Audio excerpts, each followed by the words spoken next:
এটা গুৰুত্বপূৰ্ণ খবৰ দিল্লীত আপৰ বিৰুদ্ধে কঠোৰ হৈ পৰিছে ইডি ইতিমধ্যে ইডিয়ে আজি পুৱাৰ ভাগত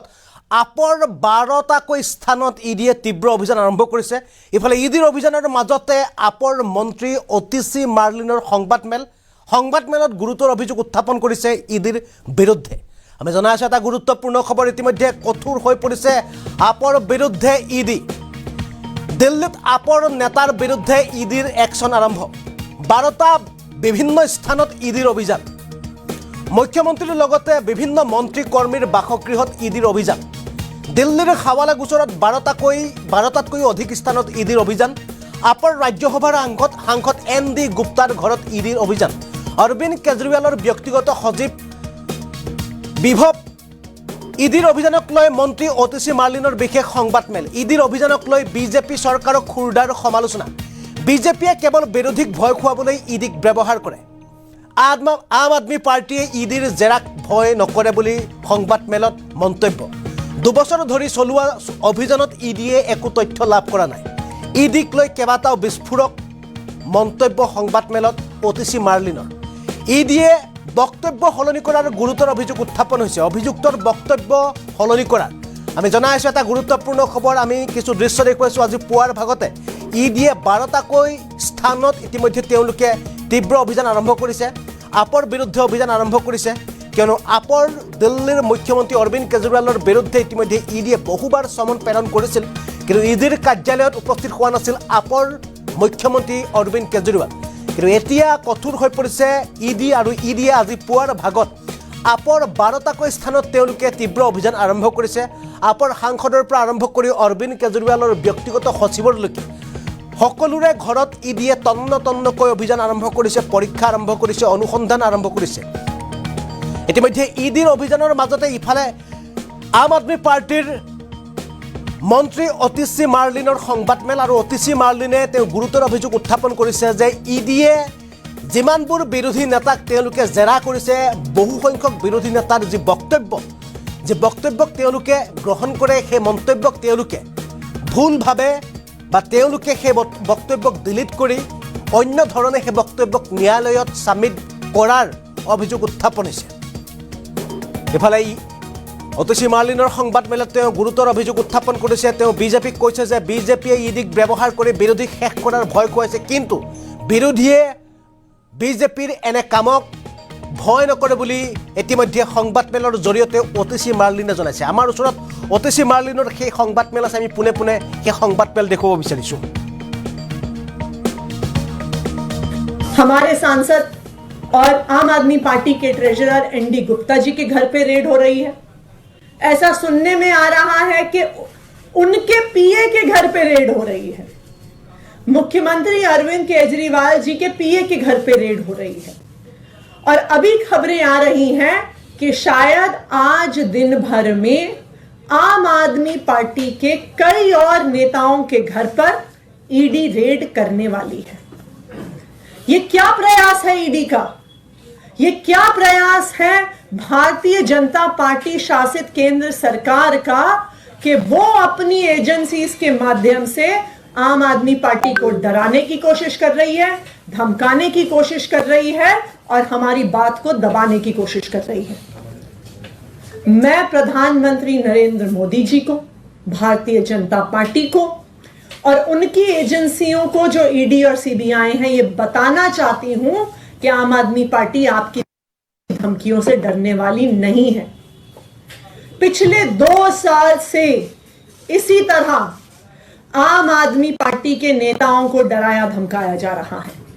इस तथाकथित शराब घोटाले के नाम पर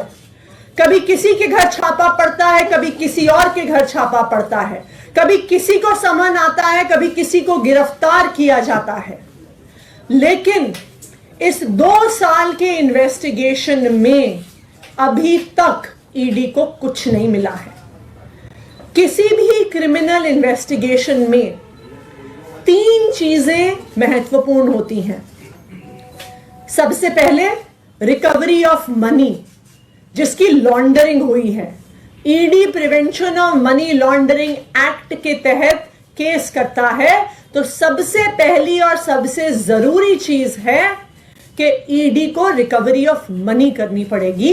लेकिन 2 साल में सैकड़ों रेड के बाद भी 1 रुपए की भी रिकवरी ईडी नहीं कर पाई। किसी भी केस में दूसरी महत्वपूर्ण चीज होती है सबूत, लेकिन 2 साल के बाद भी कोई भी पुख्ता सबूत ईडी को नहीं मिला है, और ये कोर्ट ने भी बार बार पूछा है कि सबूत सामने रखिए। किसी भी केस में तीसरी महत्वपूर्ण चीजें होती हैं स्टेटमेंट्स, यानी कि गवाही। ईडी का जो सारा केस है वो सिर्फ और सिर्फ गवाही पर, और कई गवाहों को, कई अक्यूज्ड को सरकारी गवाह बनाकर, और उन्होंने जो स्टेटमेंट्स दी हैं उसके आधार पर बना हुआ है। और आज जो मैं खुलासा करने जा रही हूं वो आपको यह दिखा देगा कि ये सारी स्टेटमेंट्स फर्जी हैं, कि ईडी ने सारी स्टेटमेंट्स में फर्जीवाड़ा किया हुआ है। जैसा कि आपको पता है कि जब कई ऐसी स्टेटमेंट्स किसी अक्यूज से, किसी सरकारी गवाह से, किसी विटनेस से ली गई, उसके बाद कई विटनेस सामने आए और उन्होंने ये कहा कि उनसे स्टेटमेंट दबाव पूर्वक डलवाया गया, लिखवाया गया। एक विटनेस ने कहा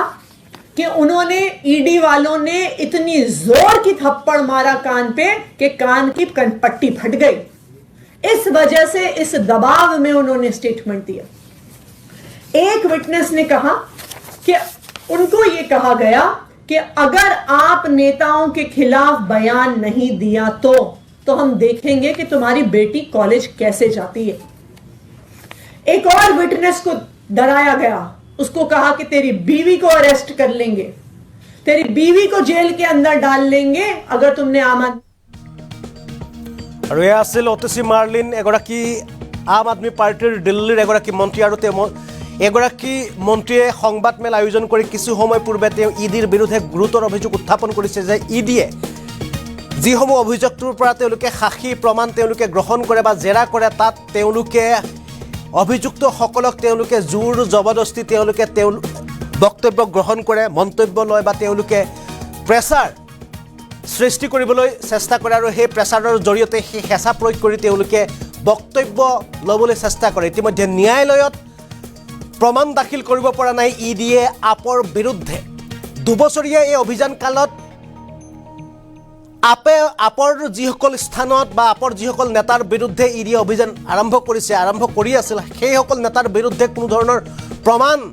গোটাব পৰা নাই ইডিয়ে। হাৱালা গোচৰত যিসকল লোকৰ ঘৰত ৰেড মাৰিছে, যিসকল লোকৰ ঘৰত